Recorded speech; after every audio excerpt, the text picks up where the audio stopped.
Keep living the adventure. Axis of Awesome. What is up, adventurers? Welcome to Creature Closeups. This is a brand new video series that I'm going to start doing every so often, inspired by some other videos I've seen, most specifically old Largo there at the Largo's Lair did a really good video a while back of his critters and cryptids.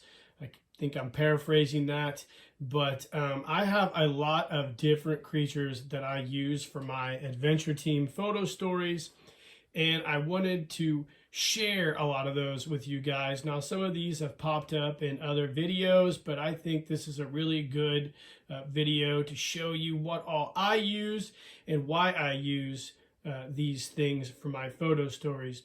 So sometimes, you want to create a photo story, or you want something for your specifically G.I. Joe adventure team, and it is not always available. There's a lot of people that really do a good job, like Largo, of finding different manufacturers who make really cool monsters, and they can upscale those, and they fit in perfectly with the 1/6 scale hobby. Now, me, on the other hand, I do that as well, but sometimes I just need something unique. So I have basically started to create my own creatures from different platforms that I've used. Some in the past I've had people make for me, but I actually started making my own. And we're going to talk about all those types of things today. Now, moving forward, after this video series is over, I plan on doing essentially a creature close-up build. So under the umbrella of my basic builds video line, I will be doing some creature builds for you guys, hopefully this year, and we can make all sorts of cool things, from monsters to aliens to whatever else lies in between. So we're going to pause the video, come back, and start working through some of my creatures. All right, gang, welcome back. So first up, here is probably the first creature or cryptid that I specifically had made for my G.I. Joe adventure team. Several years ago, I discovered a horror artist out in New Mexico by the name of Chris Andres. I think I discovered him on Etsy or Instagram, I can't remember, but he made a lot of really cool horror art. And I bought a piece off of him, and we got to chatting, and I asked him if he would be willing to create a Sasquatch for me, given his unique talents. And he did. It took a little while for him to make it, but it did not disappoint. We went back and forth. He actually did some concept art and sent it to me, and I approved it, and then we went ahead along with the construction of this awesome creature. Now, this is a faux taxidermy. It's a paper and wire skeleton wrapped in fur. The hands and the face are all poly clay, sculpted by him. You can see it's a very detailed figure. It stands roughly about, let's see, I want to say it's about, let's take a look. I can't really remember. It's about 15.5 inches tall at the top of his forehead. It nicely scales with my G.I. Joe team, and it was the centerpiece of my first cryptid themed G.I. Joe photo story, the Savage Sasquatch. And I love the way this thing turned out. It's got a lot of really intricate detail. As you can see, Chris is a very talented sculptor, and he did an amazing job with this. You can see the detail in the feet. It's almost a horror type Sasquatch. He's my evil Bigfoot, if you will. Now, I know Chris would later on go to make a few more of these in a Yeti version for people, and you can probably find those on the internet, pictures of them.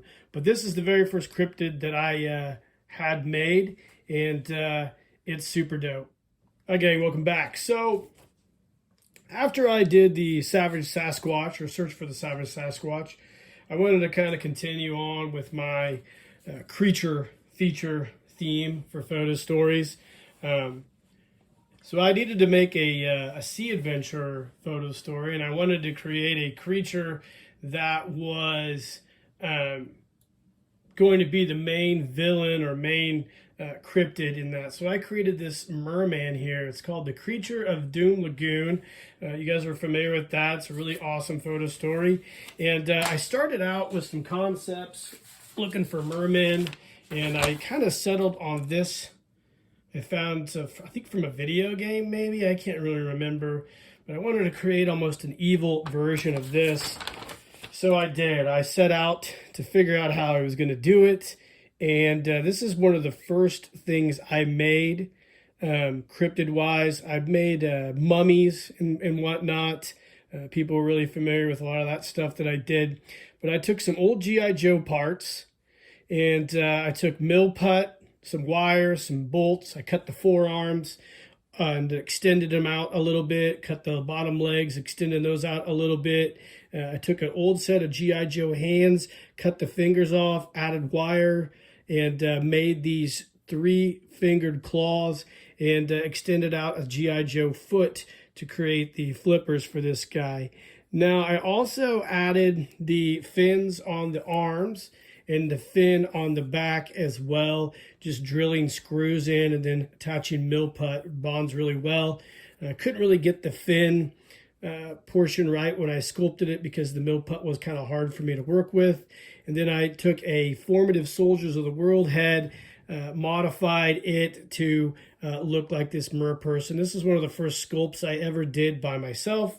It turned out okay. I wish I could revisit it and do it again, but it does look pretty good. I'm not gonna lie to you. I like the way this guy turned out, and the photo story, he photographed really well, and I was excited to share this with everybody when I first made it.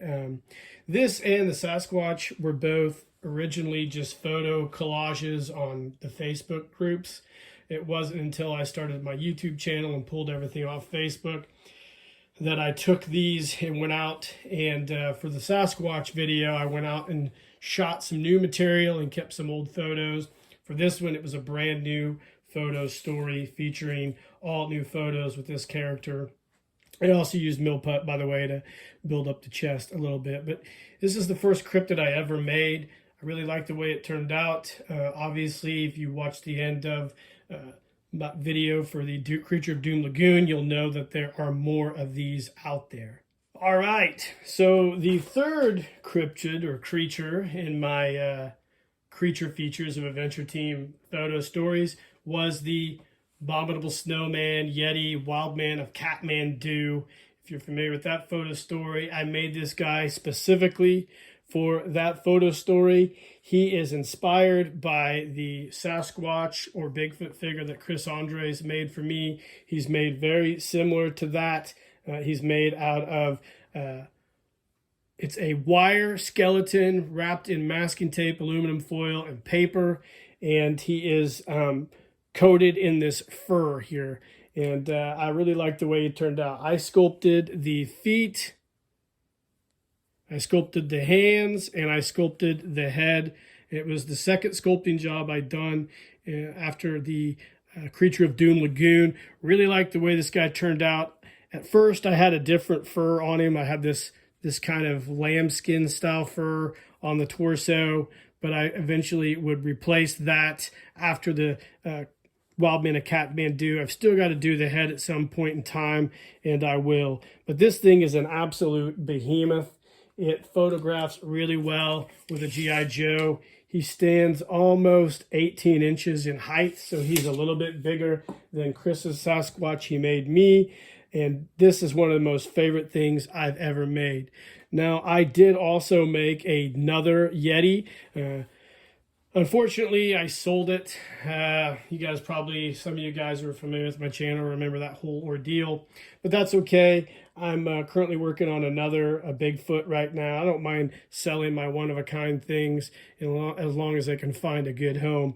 But this was one of my favorite cryptids that I've made. I really enjoyed it. It turned out great. I love the way the face sculpt turned out, and he will probably remain in my collection for a long time, and I will probably pass this down to my son because this is such a unique looking creature. I really enjoyed using him for the Wild Man of Kathmandu, which was one of my most successful photo stories to date. All right, not really a creature or a cryptid, but another creation. With this series, I'm going to do, it's going to encompass all sorts of uniquely created villains and creatures for my adventure team stories. And this is an actual Max Steel robot from, I believe, Marks maybe, or someone else. Let's see. I can't remember who made these.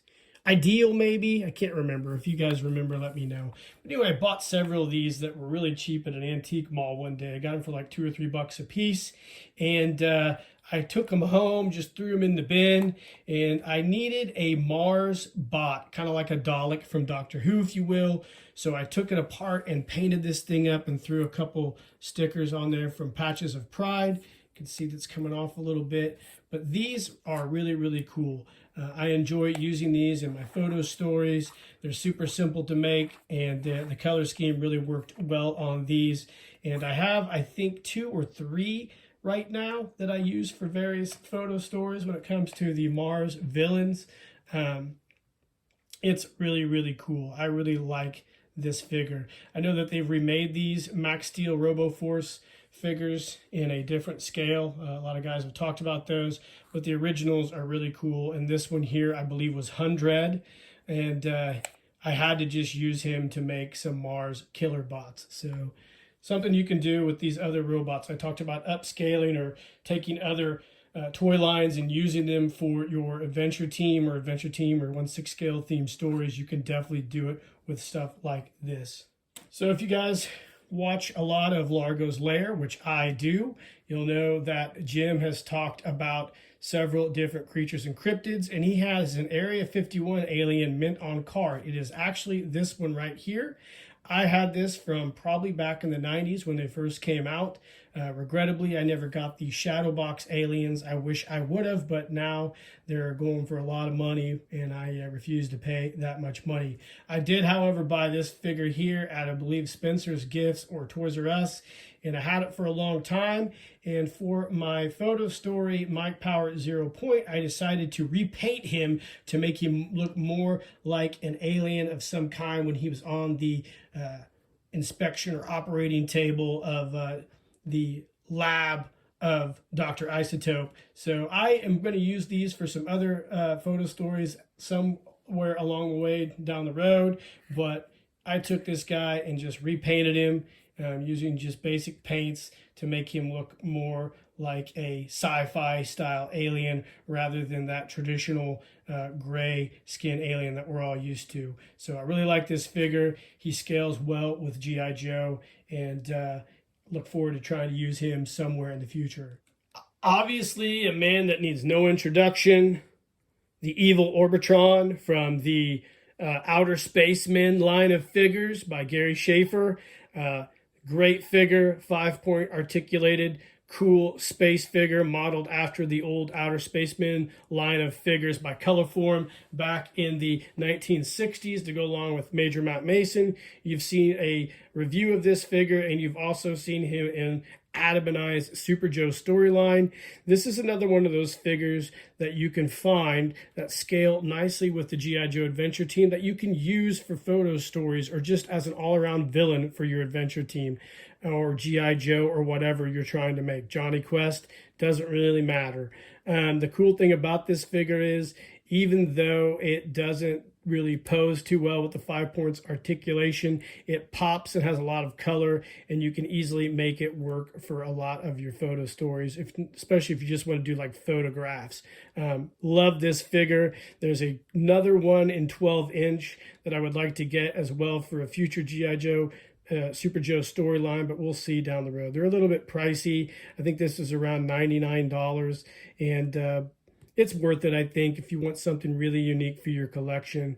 But this is another example of a different manufacturer that you can get a product from that really scales well with your adventure team. So here is the fourth creature or whatever I made for my adventure team. This was for the Adam, Arizona G.I. Joe The Lost Chronicles Challenge, where we were to take a figure that wasn't G.I. Joe and put a vintage style head sculpt on him and make a new character. And I made this one here. This is Firestar 1. You guys are all familiar with the video I did of basic builds, as well as his appearance in the Super Joe, the Time Phantom storyline. This is based off a Buzz Lightyear 12-inch figure. Really cheap. You can still find this one. And of course, I took a Bullet Man or Defender head and cast it I made a mold of it, then cast a replica, mounted it to this figure, flocked the head, and used some Wonder Goblin, Wonder Vinyl paints to paint the head on this guy, and he turned out as a really cool alien. He's obviously inspired by the Fisher-Price Firestar 1 set, and I love the way this guy turned out.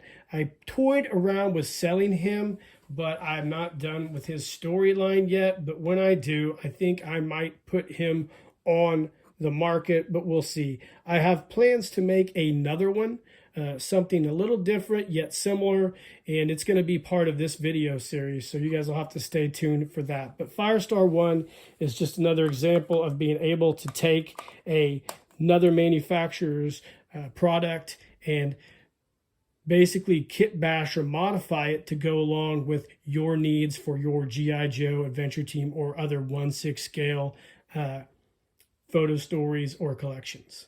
All right, here we go. This is a Bootleg Kong sent to me by Roberto Acevedo out in California. And this is super cool. It scales nicely with G.I. Joe. It almost is like a Bondo or a Billy Ape style figure for my G.I. Joe adventure team. Of course, this is from another manufacturer. It's a Mexican bootleg, which is super cool. I love this figure. I plan on modifying him, giving him a little bit of a different paint scheme at some point in time, and using him for a photo story. And the coolest thing is he has the really cool sound box in his ass that makes him awesome. And this, like I said, scales really well with your G.I. Joe adventure team stuff or your G.I. Joe figures. And I can't wait to use this thing. But this is another example of finding a creature that will scale well with your 1/6 scale needs. And I always appreciate when Roberto sends me cool stuff. And this is one of the coolest things he's ever sent me.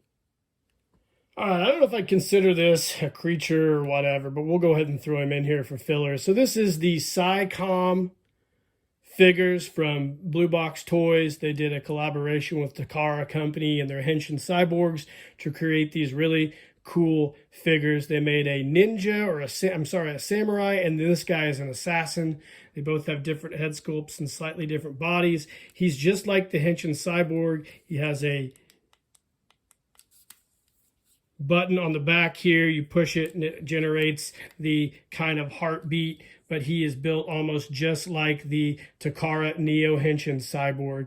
These are great figures. You can use these for a lot of different things. If you wanted to make a new Mike Power figure, you could probably figure out a way to change out the heads to put Mike's head on it. I want to tell you what would be really cool is if White Elephant Toys was able to make a 1/6 scale version of their Mike Power head.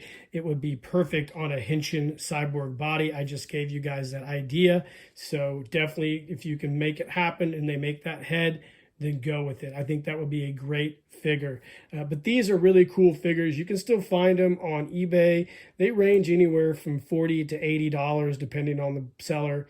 But I've got this one, or two of them right now.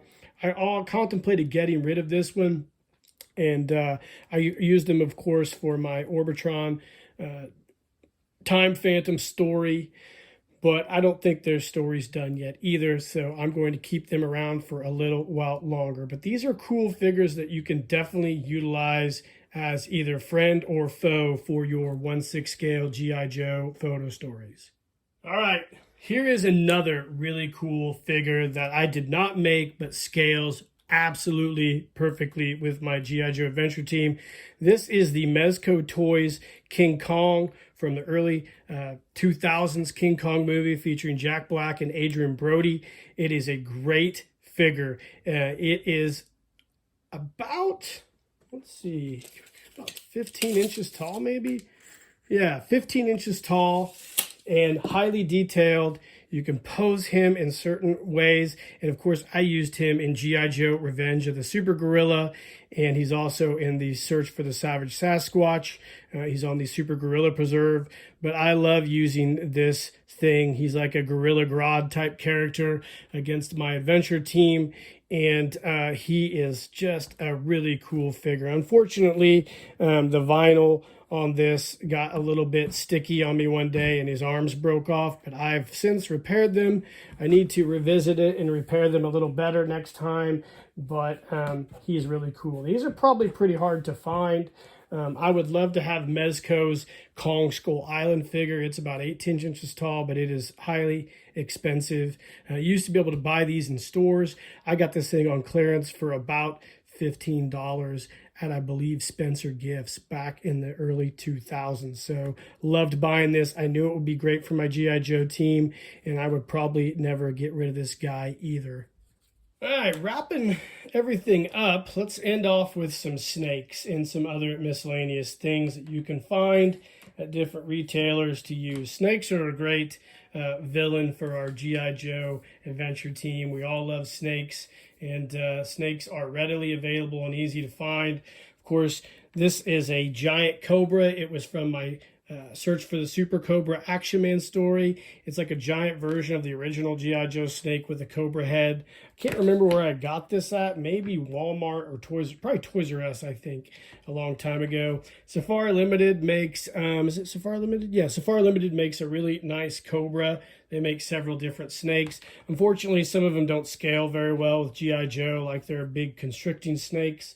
You can also find small little cobras here, which came in a bag of reptile snakes, I believe, and another really cool snake here as well. Another cobra. Everybody uses cobras for G.I. Joe stuff. Now, I used to do searches on eBay for rubber snakes, and I found this really cool, goofy Chinese, or maybe, I don't know if it's Imperial rubber snake, but I've used it in the Footsteps of Giants photo story. I really love this snake. It's campy. It looks like something you would find with your G.I. Joe adventure team back in the 1970s.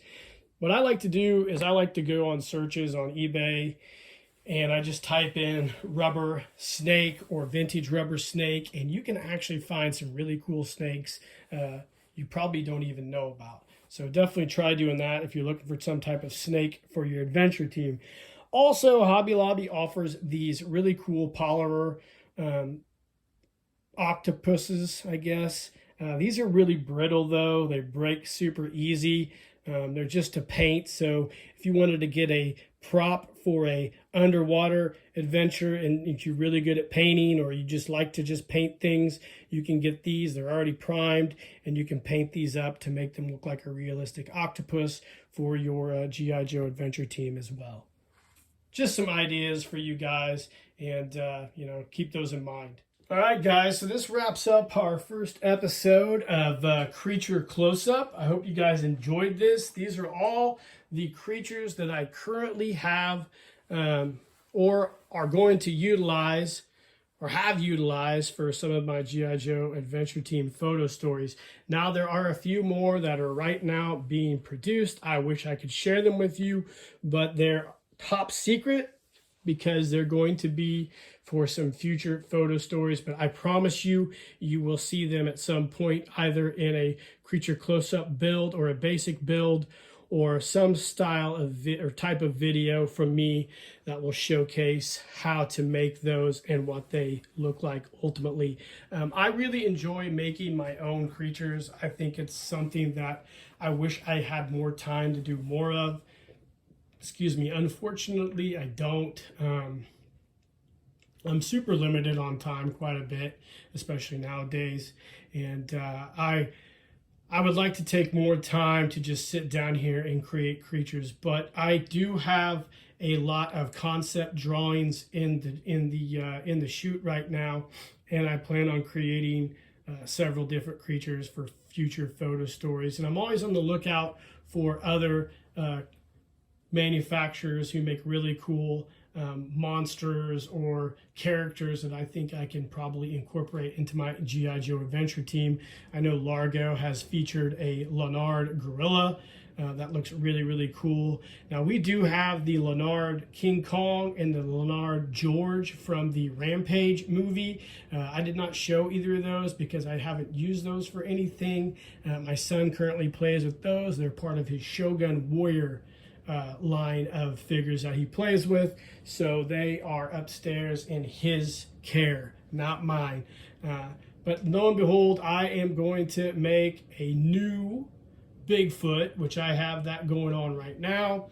I've got 2 or 3 other creatures that I am currently in the process of finishing or making, and you know, it's just one of those things. But I think I'm really going to enjoy doing this video series with you guys, because I know a lot of you guys out there love creatures and love cryptids, love monsters, love sci-fi, and I hopefully can share my talents with you, and we can kind of learn together. So I hope you enjoyed this video, guys. This has been, I guess, episode 1 of our creature close-up.